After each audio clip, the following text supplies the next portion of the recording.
Oh, yes. Yeah,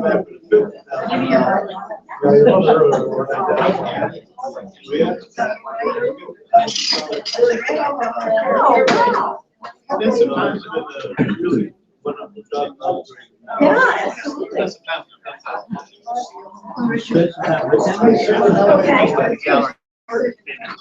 Okay. Good day today. It would have been my day yesterday, but Welcome, everybody. Thanks for coming. And again, we have another good turnout, and I'd like to welcome all the folks that are accessing the forum via live stream. Today, you'll have the opportunity to ask questions via live stream, and Grant has agreed to repeat the questions to our candidate. So we'll have opportunities for everybody to ask questions. I'd like to introduce Dr. Ann Searle. She is currently the Vice President for Enrollment and Student Affairs at Lake-Sumter State College in Florida. Dr. Searle has worked in higher education for 20 years plus at small public 2-year colleges, small private 4-year universities, and she has experience in academic affairs, enrollment management, and student affairs.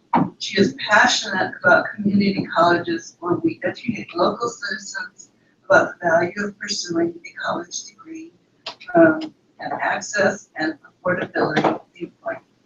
She completed her Bachelor of Science in Marketing Education at the University of Wisconsin-Stout, Master of Science in Adult Education and College Student Personnel Administration at the University of Tennessee-Knoxville, and her Doctor of Education in Higher Education Administration at Indiana University-Bloomington.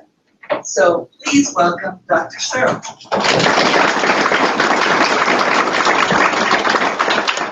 Good afternoon. Wow, I'm shocked to see this many people here. As Kathy said, this is an amazing turnout, and I'm sure you have lots of things you could be doing this afternoon, so I thank you for coming. When Kathy sent me the email last week and mentioned there would be an open forum, or, we had the schedule and it's an open forum, I wrote her back and I said, well, is this like a presentation? Are you going to give me a topic? She's like, no, it's just sort of this informal thing. And I'm like, okay. And then, then I get a call from the PR department. Send me your picture. We're putting this in the newspaper. Oh, it's really informal. And then 2 minutes ago, I'm introduced to the local news Tribune who's here. Yesterday, I pulled up the website and I was on the front page. It was like, okay, so here we are. It's an informal gathering. We're online. We've got live streaming going on. We're on YouTube. So I really wonder what a formal event looks like in Great Bend, Kansas. So anyway, so informal. I said, well, how do we start? And so I guess what Kathy just said is just maybe a little bit of opening remarks. You just heard the bio. I think that's a little bit more than you probably needed to know. But I guess maybe I would just say what I was talking to a former boss of mine on the way up here yesterday. I got out of the plane at Wichita, and I was driving up I-35, and I had gotten a call a day or two ago from one of my previous bosses. I worked at a school called Palm Beach Atlantic University, and I had become quite close to the president there, and so we maintained contact. So he had called me, and so I was chatting with him on the way up here, and telling him about this interview, and getting some advice from him and whatnot. And so we just started chatting. He said, and I said, Dr. Clark, I think community colleges are the future of higher education. And he said, Marion, I think you're right. And he was the president of a 4-year private university where I worked. But I think even in the time that he and I no longer work at that private university, things have changed so much in the last 5 or 7 years around higher education. We were just chatting about, what do you do? I don't know about in Kansas, but when we turn on our TV or radio, we hear that a college degree is not a value. It's not important. If you don't, if you go to college, you're not going to get a job right away. There are no jobs, everybody's working at Starbucks. No offense to Starbucks, they offer full-time benefits to part-time people, as does Chipotle, as of yesterday. You know, there's this whole thing about the value of higher education going down the tubes. Then the next thing is, oh, you know, there's so much student loan debt, you can't afford to go to college. You know, the average college graduate has $30,000 in student loan debt. And, you know, the classes are so big. In the state of Florida, it takes you 5.7 years to get a bachelor's degree, the state university. So it's like all this stuff that we're getting, we sort of feel like we're in a media attack on higher education. So as Dr. Clark and I were talking, you know, it's like, this is where it's at. And he said, yeah, really what he believes, what the new model for higher education should be, students go to college at a community college for 2 years for their associate's degree, and then if they want to transfer to one of those small privates like we worked, that those people should be reinventing themselves to become upper division schools and offer a master's degree. So that in 6 years, you would get a master's degree in social work, MBA, whatever, and that would be the same amount of time you would get a bachelor's degree in Florida. So I thought it was kind of interesting. So that's what we were talking about. I think as mentioned, I am passionate about higher education and particularly the community college environment. It's the future. I love the fact that we are open enrollment, that we take students at all different levels, and hopefully we help them get to that next level for them to be successful, which can be very challenging.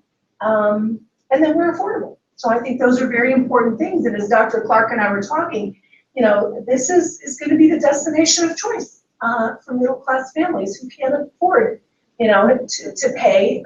Even Indiana State University in Florida is $18,000 a year. You know, when I went to school, I paid $750 a credit, or $750 a semester at a state school. So things have, you know, really changed, I think. And so that's just kind of that was what's been on my mind the last 24 hours as I was traveling here. And I'll just open it up for questions then. Informal questions. You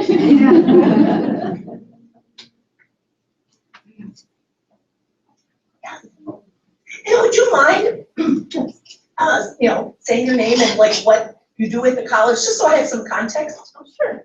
My name is Bettina Copper, and I'm the Director of Vernon Resources, more commonly known as the College Library. Okay. My question is actually like a 2 or 3 part question. What I would like to know more about is how long have you been in your current position, and how you plan to apply that knowledge that you have from that current position and from a state college in Florida, and how would you apply that to a community college in rural Kansas? Okay. I've been at Lake-Sumter State College for about 1.5 years. We're getting ready to have a presidential transition, and so things are changing very rapidly. So I think it's, you know, I'm going to be moving on. There at Lake-Sumter, it's almost like a misnomer because it's Lake-Sumter State College, but that is because 5 years ago, the state of Florida did an analysis and basically came up with data that suggested that we had trouble giving people access to bachelor's degrees in certain workforce development areas. So the state of Florida has a very large community college system, you know, one of the biggest in the country, 28 community colleges, over 100 locations. And so in a very methodical kind of disciplined process, they allow now community colleges to offer bachelor's degrees that are of a workforce nature. And in that, they changed their names. It's become controversial in this year's legislature. There's a group of people that want us to go back to being called community colleges. Right now, the state has about 5% of the state's community colleges students are actually in bachelor's programs. At Lake-Sumter State College, which used to be Lake-Sumter Community College, we have 1 bachelor's program, and it has 100 students. So for all intensive purposes, we're a community college, you know, with primary focus on AA programs to transfer into the university system. And then pretty moderate workforce program offerings. And that's actually one of the things I mentioned this morning that I thought was kind of a learning experience and maybe would be transferable here, is when I was looking at your catalog, you all have a lot more workforce offerings than we do. And I actually think that's a good thing. I've been concerned where I am. We graduate 40% of our students. We have a mindset, I think, institutionally, that the students who come to Lake-Sumter are all transferring to a university. So probably 90% of our students are automatically sort of enrolled in the AA program. So our workforce programs are very small. But as I look at the data, I'm like, people aren't finishing. They're not finishing our associate's degree.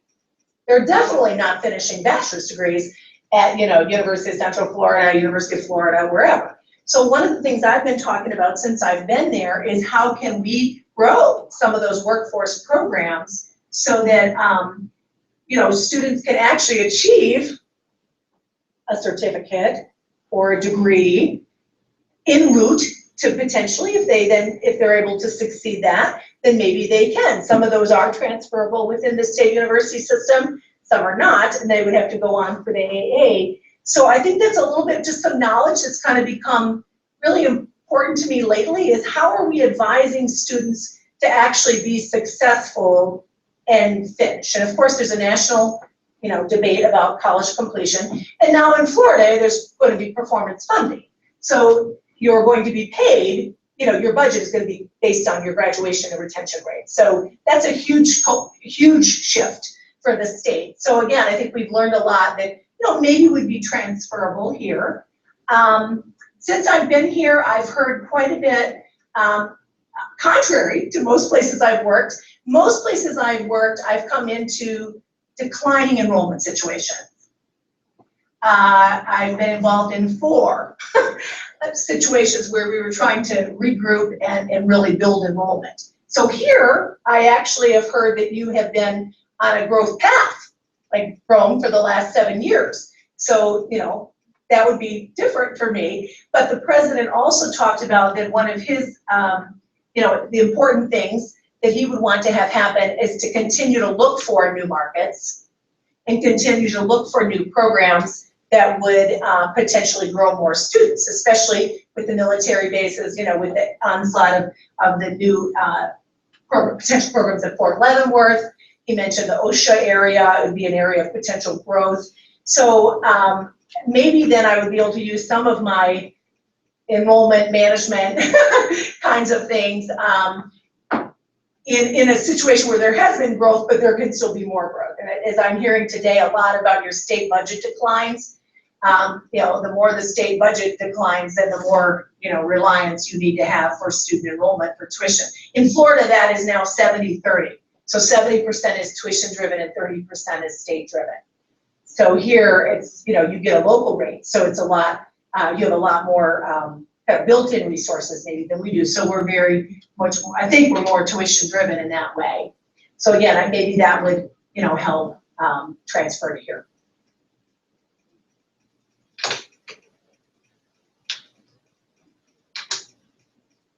Why Barton? What attracted you to our great college? Yeah, when I thought about, what my next step would be, I have spent, more than 20 years, that's like close to 25, let's just put it out there. Close to 25 years, I think, in higher education. And, going through this whole presidential transition thing, I'm thinking about, what next? And I've actually had 3 previous supervisors encourage me to pursue a college presidency. And I don't think I have the confidence for that. I just, I don't know, I haven't felt a sense of calling to that. My most recent, boss is trying to encourage me to do that. I don't think that's for me, or I'm just not sure that I'm ready for that. So when I looked at this job, I like the fact that it has both the academic affairs, the student affairs, and the enrollment all kind of combined. So it's kind of like pulling all the things, maybe pulling all the things together that I've done in my career as kind of a final job, but not a presidency. And it's funny because that's one of the first things the president mentioned this morning is that, you know, the previous person is going to be a president and that he's been moving her.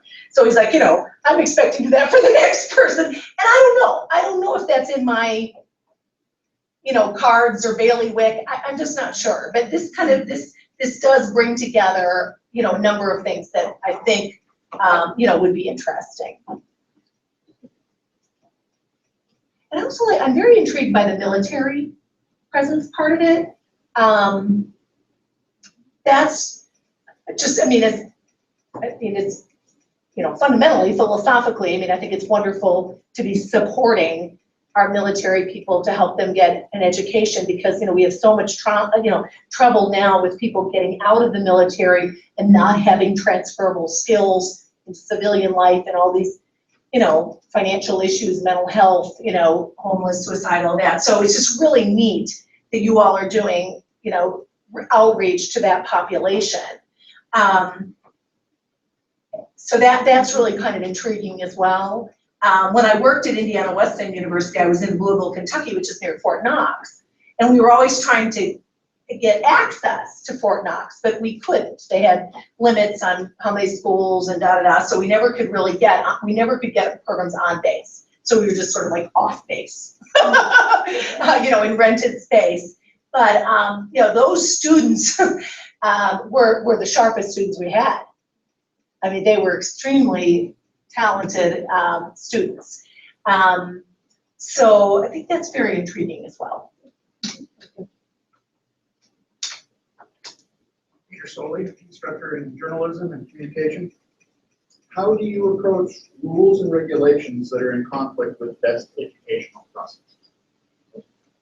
Okay, rules and regulations. Okay, can you give me an example of a rule that would be in conflict with best educational practices? Whether it be a TBOR or Federal Department of Education, some rule that is handed down, but we have a beautiful process that's educating students, but now we have to change that process to be in alignment. Oh. When do you challenge and when do you go with the flow is the real basis. Okay. Well, you can't really, in my experience, you can't really challenge legislative mandates. Now, I don't know how they're mandated from, you know, the K Board of Regents. In Florida, it's mandated, you know, our mandates come from the legislature. So they make laws, and the worst example of that was 2 years ago when, and I was telling a group of that this afternoon, the state of Florida did analysis of college completion rates and determined that only 10% of the students who enrolled in developmental education courses ever finished their college degrees. So their solution was to eliminate the developmental education requirement. So anybody who's graduated from a Florida high school since 2007, so in the last 8 years, can go right into college level math or college level English or college level reading. So that's an example where it was legislated. We didn't really, I mean, we just have to implement it. I think I came in after the implementation had started. So it was kind of the train had already moved. We could have probably done a little bit different on some of our implementation, but overall that one wasn't very negotiable. Now, if there's an institutional policy that is contrary to educational value, then I think we need to seriously look at it. And my approach would normally be to get a team of people together, whether it's faculty or staff or students, to say, you know, what is this about, and you know, and how can we improve it? Oh, I do have an example of that just recently. Now that, but I guess this is contrary. I'm trying to think of an example. This might be a one you're kind of what we're referring to. I actually had a veteran student make his way to my office, and he was upset about the way we had articulated his transfer credits in from the military.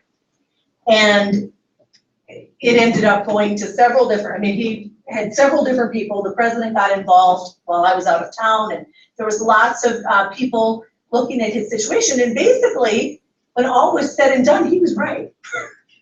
Like the way we interpreted, I ended up calling the state chancellor's office, but the way we interpreted the state law or mandate in this case, there was another way to interpret it. So in his case, we were able to make some changes that ultimately benefited him. And this particular involved in, completion for financial aid and that kind of thing. So that was an example where we did a lot of research, contacted the state office and come to find out, before I got there, this issue had come up. There was a group of people that had looked at it. The previous registrar had made a decision to move forward with the procedure change and never got in the catalog. So that's what we sort of found out through this process. But Myron Wade is the one who changed that and got us back to where we'd initially started. So keep that as an example. Carol Murphy, coordinator of developmental ed, and since you mentioned developmental ed, boy, open the door. I'm on a K board committee it's working with, and our state is following some others, not Florida, that is seriously considering standardizing placement cut scores across the state, mandatory placement assessment, multiple measures for assessment studies, one, and so on. What's your feelings about any of that? I don't know the specifics. Yeah, let's repeat that question. Okay. I opened the door on developmental education a moment ago, and there's evidently some discussion in the state around changing the standardized testing requirement to be standard at every institution would have the same one. And I'm assuming you mean then also the state universities, they would use the same cutoffs as the community college? Yeah, community college. Okay, community colleges would all use the same cutoff. And then also maybe looking at other measures. So not knowing a lot about that, I think my initial thought was I support the multiple measures concept because I've been involved. I mean, when I've worked at other schools,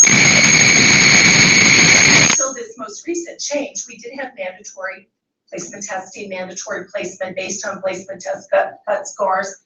And that really didn't work for everybody because some students are more effective at test taking with standardized tests than others. And so I think if you're looking at, let's say, math, I think a combination of a grid that would have a math, ACT, SAT, CPT, score, PERT, whatever you use, along with what high school math did you take, what grades did you get in that high school math, and how long ago did you take that high school math, gives a bit fuller of a picture. So I would, philosophically support that. Administratively, that's a bigger nightmare because that means every student is, it has to be done, more of an individual approach. Now I think, and I know, like for example, I remember going to a presentation last year from St. Petersburg College. They had done something similar to that, and they had, they were very tech savvy. They were able to set up, a computer system that was able to pull all those, pieces together and basically do an advisory placement that was, I think, much stronger than just a one single standardized test. Okay, so Carol opened the door on developmental ed, so I'm going to follow that up with, what are your thoughts on adult basic ed? And like, as students start their process to have a high school diploma via the GED test and their transition to a community college? What are my thoughts on adult basic education and transition to a community college environment? Interestingly enough, I've worked at two community colleges in Florida and a state university kind of community college, 2-year campus in Wisconsin. None of them have had adult basic education to transfer the GED into the community college. We have a tech center concept, or sometimes it's done by the school district and whatnot. I actually just recently we've been working with our local school board to develop that partnership because we're, in this case, in Sumter County, we're actually on the same space. The Adult Education Center is on our property. And so there's been, some kind of relationship there, but there had never been a relationship between the Adult Basic Education program and our.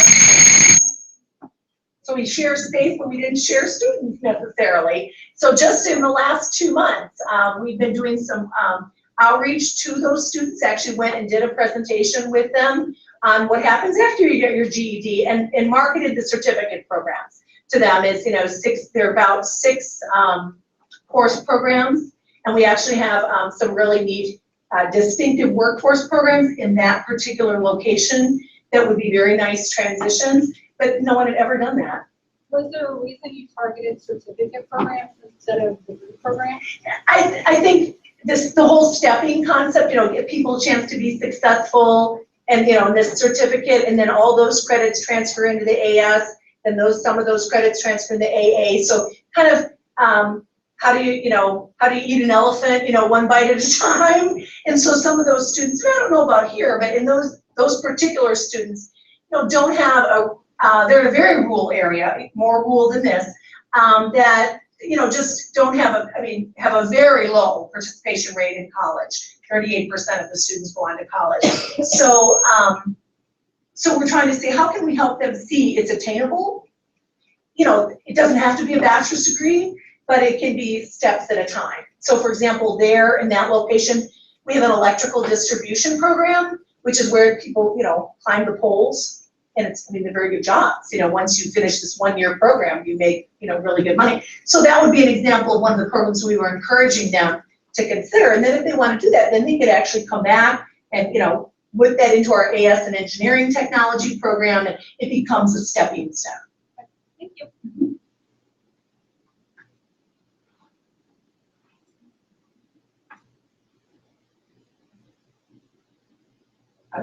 Other doors we want to open? Otherwise, I'm just dying to know what this article is going to look like tonight in the paper. Oh, that is screechy. I have a question. One of you talked about that where you're at, you went through a great deal in terms of, you have a lot more offerings in terms of technical education. One of the things that, we just don't rely on, but it's actually mandated by the federal government, are advisory groups and getting input from the various industry organizations. And what, if any, background do you have in that? Yeah. Well, personally, I would say I was more involved with advisory groups a long time ago, when I was involved with a program called DECA. I don't know if anybody, it's a high school marketing program I taught many years ago involved with DECA. And so it was mandated, well, I guess it was mandated, but everybody had an advisory board. Over the years, I've been in situations where, we would have advisory boards for different academic programs, but they were never really under my purview. Now we have advisory boards for each program. We also actually have advisory boards for each campus, which is kind of interesting.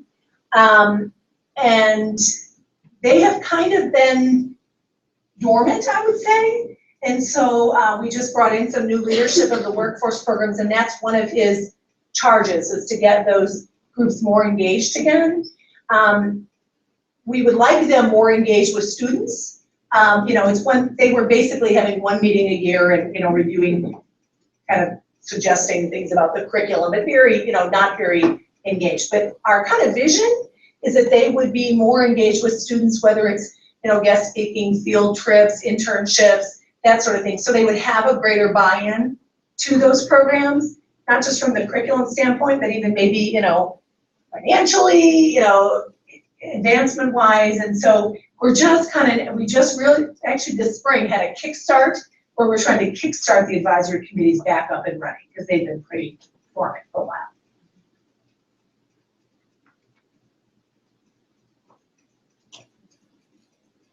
You mentioned other campuses you have, so were they close together, or, ours are pretty spread out? Yeah. When I was at the Indiana Wesleyan University, everybody's always confused. I lived in Louisville, Kentucky, and they're like, well, how could you live in Indiana? How could you work at Indiana Wesleyan University and be in Louisville, Kentucky? Well, Indiana Wesleyan had a main campus about an hour north of Indianapolis.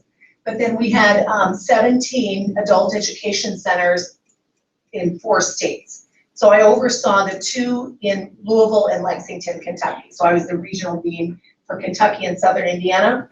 We were 200 miles from the main campus. So we were pretty, semi-autonomous, I guess, in a way. My Louisville campus was 70 miles to Lexington, and the expectation was that I would be in Lexington at least one day a week, and then depending on what was going on, sometimes it'd be more than one day a week. Currently, Lake-Sumter we're county-based, like you all, but it's Lake and Sumter County, so it's a two-county service area. The two counties are very different, but they're pretty close to each other. So 45 minutes each way. Triangle, kind of. In the positions that you've held, did you have any direct dealings with the state legislative body? And if so, what did that look like? Yeah, not a lot of direct. Repeat the question. Oh, yeah, okay. What kind of involvement did you have with the state legislative bodies? I would say no. I would say not very direct involvement. A unique part of being in the Florida community college system is the Florida Board of Trustees are appointed by the governor. So they're not legislators, but they're very politically connected, I guess you'd say. You've got to be in front of the governor somehow. It's an interesting dynamic. But in terms of actually lobbying and that sort of thing, that was really done by our president. And also the chief financial officer was very involved with lobbying for budgetary reasons.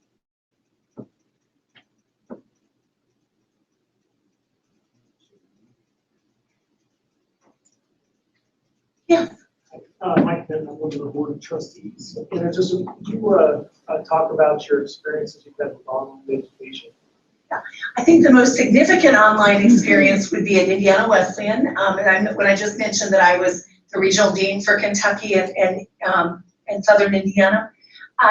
When I got to Indiana Wesleyan, we had about 49% of we had 12,000 adult students spread over those 4 states. 49% of them were enrolled in some online coursework. Most of our programs were, if you were in an online course, there were a few, how do I say this? There were a few courses built into an academic program that would be online, but many of them were fully online. So 49%. In the 3 years that I was there, that converted to 70%. So that really became kind of a driving force at the school. We served the online students. There's some research that says online students, even if they're in an online program, they usually go to an online program within 50 miles of their home. So like our centers, let's say in Louisville and Lexington, we served the online students, online, but also if they wanted to come in, they could use our library resources, advising services, financial aid, that sort of thing. We worked from a prescribed curriculum, which is a very different model than, a place like Barton would have. So when a faculty member was hired, they were basically given a syllabus and given a full package, whether that was for seated classes, hybrid, or online. And then they had to go through a training program to be certified to teach online through Blackboard. I have a question for a colleague who is viewing via streaming. She wants to know how familiar you are with the TRIO programs and if you had any interaction with them. At Lake-Sumter, we have Upward Bound, Talent, and Talent Search. We try to apply, we have, I guess, in the past, tried to have applied for student support services grants, and we haven't been able to get them.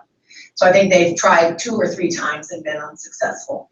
We've had Talent Search and Upward Bound, I think 12 or 15 years. The director of those programs is reported to me.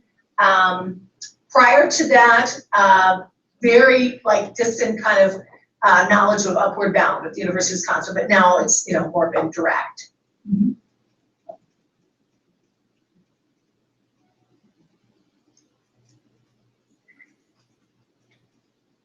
We also have a couple neat programs. There was a program called CROP, which was a state of Florida program, very similar, working with very at-risk middle school and high school students. That program, unfortunately, is no longer being funded, so we're teaching out like the last year of those students. But then we also received 2 years ago an NSF STEM grant for really interesting program to take to reach out to high school students, but also to reach out to the community college students of color to double the number of students of color transferring into STEM programs in the state of Florida. So that all kind of falls within our youth outreach department, along with the TRIO program. I've got one more, because I always ask. You had plenty of time with me. Yes, I do, but it wasn't one of the questions we were allowed to. Oh, that's right, it's very prescribed. You're gonna be brought in, and you're gonna be expected to implement change, perhaps, and you're an unknown,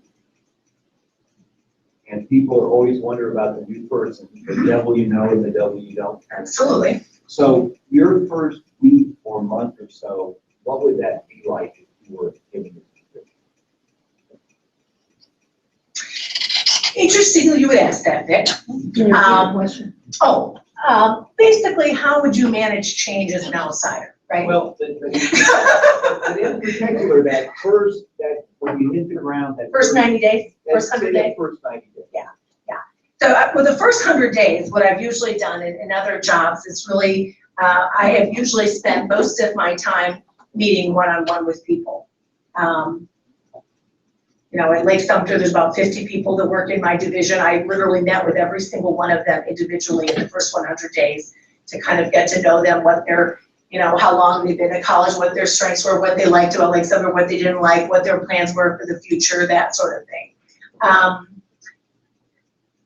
It's possible that I would do something, you know, similar here, you know, to try to develop, you know, start to get to know the campus culture, the relationships, and that kind of thing.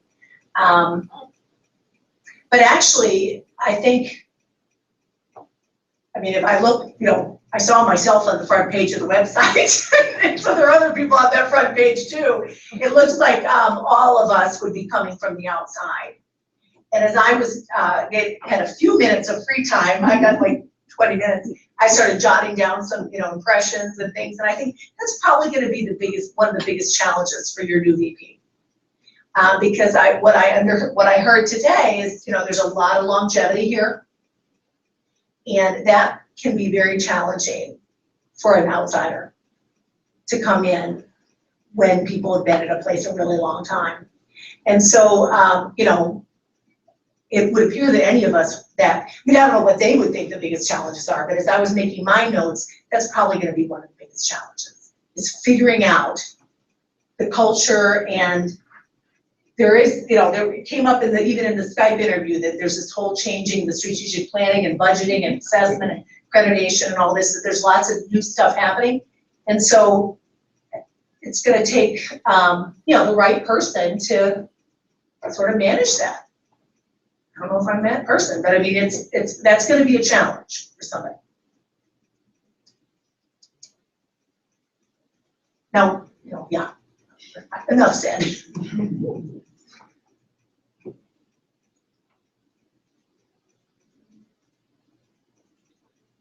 What's the most difficult or challenging situation you've dealt with in higher education, and how did you handle it?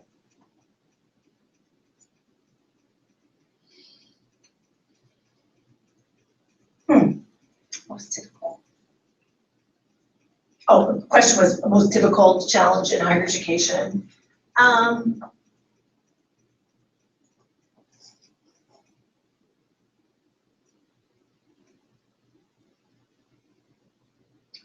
Well, it's probably been that, what we just talked about. You know, I alluded to earlier that, you know, you all are in an interesting situation compared to other places I've been, because I've been involved in these enrollment declines and come in, and each time I've sort of been said, you know, you've got to, you know, turn this thing around. People are getting laid off. We can't make the budget, you know, whatever it is. And and that can be very challenging. I am a person that generally, let's see, a friend of mine said recently to me, Marianne, you're a systems thinker. You see how pieces come together, and if the system is broken, you can figure out why it's broken, how it's broken, and how to fix it. And so I've sort of done that a few different times now. And that can be challenging if in an environment where change is not, where it's hard, And it's been both, I've kind of had both situations where, that people knew there were things that, okay, we've laid off 40 people, we can't make our budget, something's gotta happen here, I went to the University of Wisconsin years ago. I mean, they were considering closing our campus. Well, when you come into a situation that's a crisis and new leadership is brought in, then you can do things maybe that you couldn't do in a situation that's not crisis-like. So then other places, that's been harder. So I think that, and I think just a challenge. I said this morning about somebody asked me about leadership. I said the number one thing to be a good leader is to have the right people in the right seat, doing the right work for the right reasons, all that kind of thing. And so that can be challenging, if that's not happening, or, if you have to, if there's problems with that. So those can be challenges. And the developmental education thing was a big challenge. Because philosophically, everyone disagreed with it in higher education, but the legislature did. So, next year, then this year was going to be guns on campus. So they declined that. So that'll be on the board for next year. So.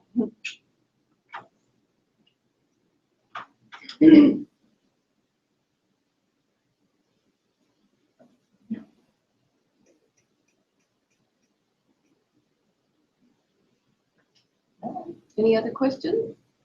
No? That was a pretty good job of filling people's time, huh?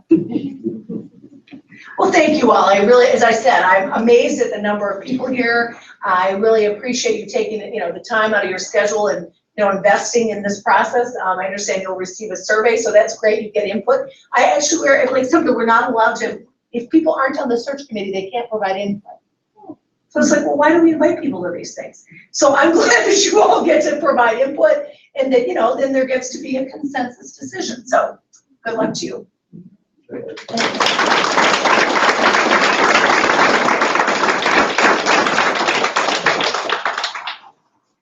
As Dr. Searle mentioned, we will have a survey for you, an online survey, and I will resend the link, and we invite you to participate.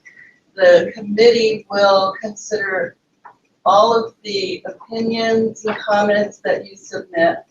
I think every single person on the committee is very committed to listening to what everybody has to say, so please don't feel like it's an exercise in futility. This time we're really looking for your input.